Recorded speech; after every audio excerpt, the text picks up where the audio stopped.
오늘 캄보디아의 고대사에 대해 빠르게 짚고 넘어가 보겠습니다. 1세기에서 6세기 초기 캄보디아 역사의 시작으로 캄보디아 북동부에 속한 푸난 왕국이 등장합니다. 이 시기는 주로 무역 및 농업에 참여하며 석조 문화의 기본을 다진 때로 추정됩니다. 6세기에서 8세기 첼라 왕국이 푸난을 계승하며 등장합니다. 첼라 왕국은 더 확장된 영역을 통제하며 지역 권력으로 성장합니다. 9세기 첼라의 분열 후 802년 자야바르만 2세는 크메르 제국의 기초를 다지며 앙코르 왕조의 시작을 알립니다. 이 제국은 수백 년 동안 동남아시아에서 큰 영향력을 발휘합니다. 12세기 앙코르 왕조는 최전성기를 맞이합니다. 이 시기에 수피아문 2세는 앙코르 와트를 비롯한 대규모 사원 건설을 주도합니다. 15세기 앙코르 왕조는 태국의 아유타야 왕국 및 다른 내부 요인들로 인해 쇠락합니다. 결국 캄보디아는 정치적 혼란과 몰락의 시기를 겪게 됩니다. 이게 바로 캄보디아의 고대 역사를 간략하게 요약한 내용입니다. 영예롭고 복잡한 과거를 가진 나라 캄보디아의 대략적인 고대사에 대해 배워보았습니다. 감사합니다. 안녕하세요. 오늘은 태국의 고대사에 대해 간략하게 알아보겠습니다. 태국의 역사는 수천 년에 걸쳐 다양한 왕국과 문화의 발전을 보여줍니다. 첫 번째 주목할 만한 문명은 1세기에 번성했던 펀난과 6세기의 드바라바티입니다. 이러한 문명들은 태국 지역에서의 초기 정착과 무역을 증명합니다. 그 후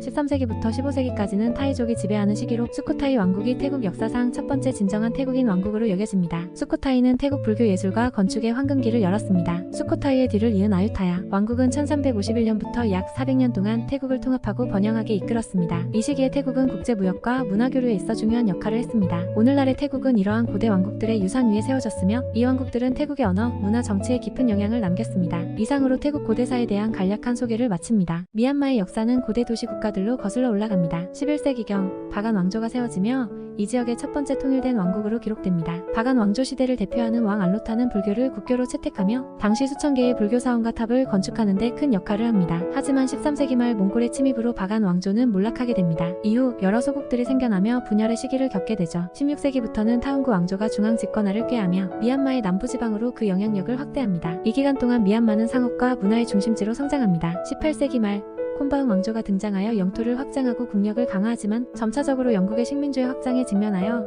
19세기에는 영국의 지배를 받게 됩니다. 이 고대사 시기는 미얀마의 건축, 문화, 종교의 황금기로 여겨지며 오늘날에도 많은 사원과 불상들이 당시의 영광을 말해주고 있습니다. 미얀마의 고대 역사는 바간 왕조의 불교 수용과 타운구, 콤바흥 왕조의 영토 확장으로 요약되며 이 왕조들은 오늘날에도 미얀마의 문화적 정체성 형성에 지대한 영향을 끼치고 있습니다. 여기까지 미얀마의 간략한 고대사를 살펴보았습니다. 오늘은 몽골의 고대사를 간략히 살펴보겠습니다. 몽골은 수천 년 동안 여러 유목민족들의 변화와 통합의 역사를 가지고 있습니다. 기원전부터 유목 문화가 발달했으며 몽골 지역에는 훈부터 시작해 튀르크, 우이구르 등 다양한 제국과 민족이 존재했습니다. 여기서 가장 중요한 민족은 훈족으로 기원전 2세기경 강력한 제국을 건설하며 나타났습니다. 중세 시기의 몽골은 주로 동아시아의 정세에 따라 영향을 받으며 여러 소규모 국가로 분열되었습니다. 이후 가장 유명한 역사적 사건은 13세기 초에 있었습니다. 태무진이라는 인물이 등장하여 여러 유목민족을 통합하고 1206년 자신을 칭기즈칸으로 선포하며 몽골 제국을 설립했습니다. 칭기즈칸의 지도 아래 몽골 제국은 빠르게 확장하여 유럽의 동부에서부터 중동에 이르기까지 거대한 제국으로 성장했습니다. 이는 세계 역사상 가장 넓은 영토를 지배한 제국 중 하나로 기록되어 있습니다. 칭기즈칸의 죽음 이후 몽골 제국은 아들들과 손자들에 의해 관리되었으며 여러 분열과 재통합을 거치며 오랜 기간 세력을 유지했습니다. 이상으로 몽골 고대사의 간략한 소개를 마치겠습니다. 이 짧은 시간에 몽골 고대사의 핵심적인 사실들을 만나보셨기를 바랍니다. 감사합니다. 지금부터 방글라데시의 고대사에 대해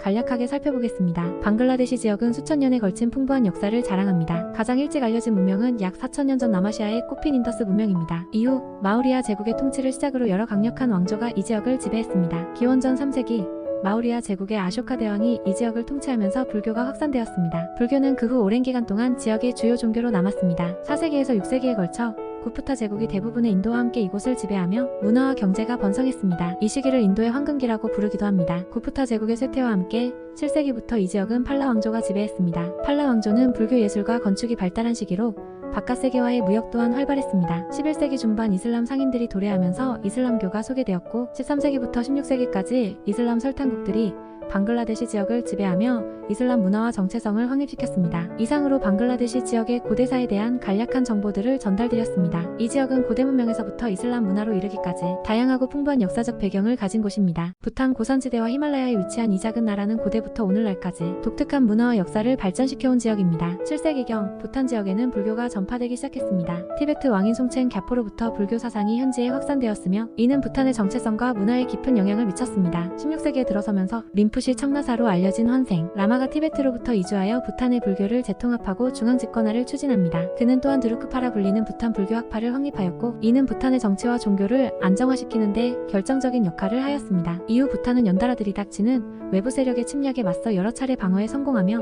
특히 17세기 말에 수립된 견고한 요새 시스템인 종카는 부탄의 영토를 보호하는 중추적 역할을 했습니다. 18세기와 19세기에 걸쳐 부탄은 주변 국가들과의 격렬한 갈등을 겪었으며 주권을 보존하기 위해 여러 외교적 노력을 기울였습니다. 각기 다른 지역 구석기부터 시작하여 청동기, 철기 시대를 거쳐 불교의 도입, 지역의 통합, 그리고 끊임없는 방어를 통해 오늘날에 이르러 부탄은 고유한 전통과 문화를 간직한 독립국가로 굳건히 자리 잡게 되었습니다.